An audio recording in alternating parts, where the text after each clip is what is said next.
Então, eu vim para Cascavel com mais ou menos ali 5, 6 anos de idade. E que meu pai era policial, né, de todo aquele trâmite de transferência. E minha mãe, ela era saxofonista na banda de Paranaguá. E ela tocava sax alto e sempre tocou violão clássico. E ela, para mim, foi a pontinha do vício ali, né? Foi o começo do vício, né? Foi onde eu comecei a olhar ela, escutar ela e pô, eu quero isso pra mim, né? Quero ser que nem minha mãe, né? Que nem muita gente acha assim, pô, eu quero fazer o que meu pai faz, quero fazer o que minha mãe faz. E pra mim isso foi muito legal, porque minha mãe sempre me deu total apoio, meu pai também. E começou nos 7 anos de idade, mais ou menos, quando eu comecei a... Como eu era muito pequeno para tocar um violão grande, eles optaram, me perguntaram, na verdade, se eu queria começar na gaita de boca, me mostraram gaita de boca. Pô, primeira vez ouvi, beleza, né? Vamos que vamos, música é música. Aí comecei a fazer a aula, era um projeto que tinha no colégio, que era uma professora, acho que era custeada pela prefeitura na época, não sei. E era multi-instrumentos, assim, o projeto, era muito legal. E foi aí que eu comecei a me interessar muito pela gaita de boca e foi aí que eu conheci o bendito do blues, né? Onde eu comecei a conhecer ritmos, assim, que são fora do comum, do cotidiano brasileiro. E, e comecei a me interessar muito, principalmente pelo blues, por causa da história, né? Vinda dos negros, vinda dos escravos, toda aquela carga histórica enorme que tem em cima. E aí foi, daí só pra pior, assim, entre aspas, né? Daí cresci mais um pouquinho, fui pro violão. Aí do violão saí não, continuei. Do violão, aí ganhei uma guitarra, daí fui pra guitarra, daí fui pro baixo, fui pra bateria. Aí depois cresci mais um pouquinho, fui para instrumentos de percussão, atabaque, conga, bongô, timba, timbale, tudo que tiver batuque, fui estudar, fui praticar. E tô aí até hoje, não larguei nenhum instrumento e foi muito legal. Mas assim, tem músicas assim que me marcaram muito.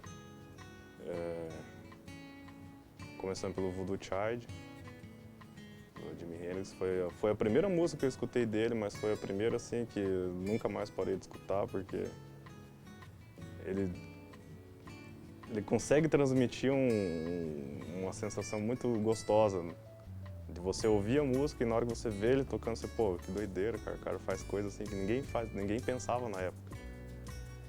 E tem uma música também da Big Mama Thornton que eu ouvi, Hound Dog, que ela começa tocando uma gaita de boca, depois chega mais uns bluseiros, Dr. Ross, e é só uma guitarrinha de fundo e uma gaita de boca, isso numa época que mal e mal tinha filmagem.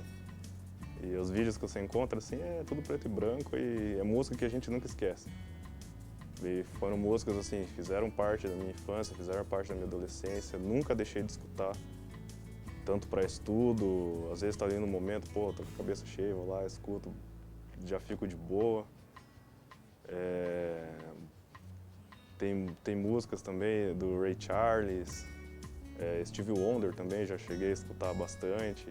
E B.B. King que também, que foi, pra mim, também uma das maiores influências, né? Depois da minha mãe e mais alguns. Cascavel é complicado, cara, porque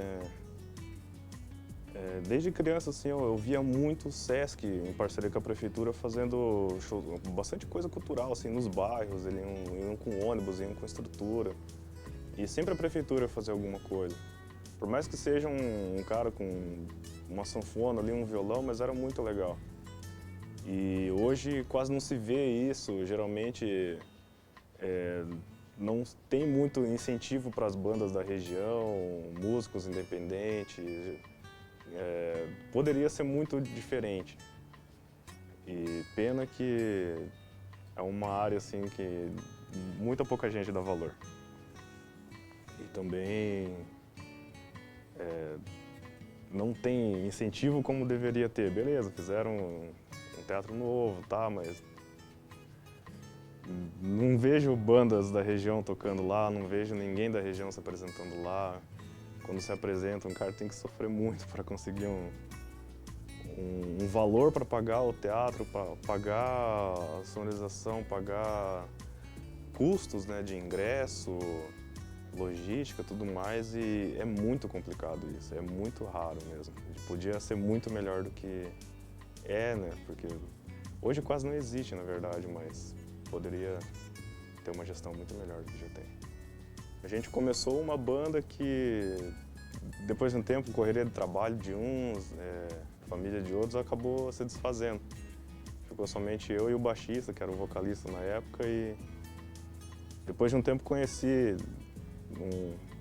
mais duas pessoas, ele é guitarrista e o outro é baterista. E parece assim que foi meio que Deus falou, ó, agora vai dar certo, né? E foi muito legal, porque quando a gente começou a conversar sobre o projeto, começou a desenvolver a ideia, foi quase meio que um pedacinho de cada um. Foi tipo, pô, que legal que você falou isso, eu gosto disso, pô, eu também gosto, e assim foi.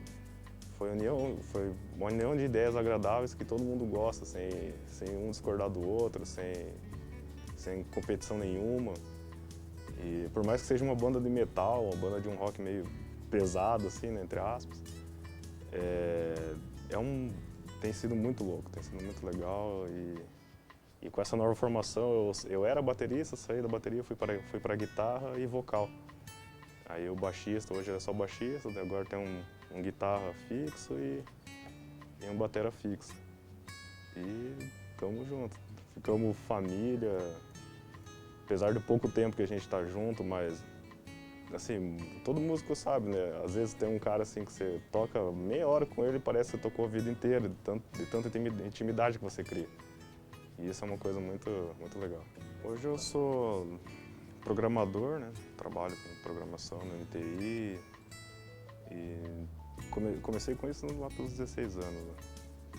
E tocar no evento que teve, eu acho que foi de deshospitalização, foi uma coisa muito legal porque eram pessoas assim, tipo, eu cheguei lá com uma guitarra e uma pedaleira, beleza.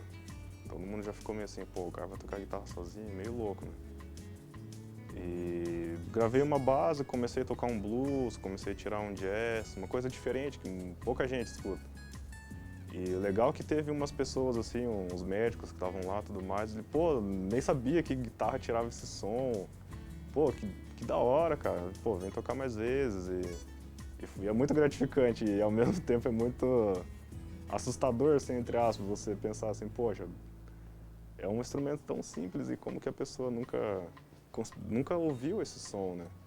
E tem disponível internet e muita gente pensa, pô, guitarra é só pauleira, distorção, rock pesado, mas não, dá pra tirar muita coisa legal e interessante, né, do instrumento. E tocar aqui, pra mim, foi muito legal, porque abriu um pouquinho mais a mente das pessoas que escutaram uma música diferente de um instrumento que elas achavam que era só pra um tipo de música, não podia tocar mais do que aquilo.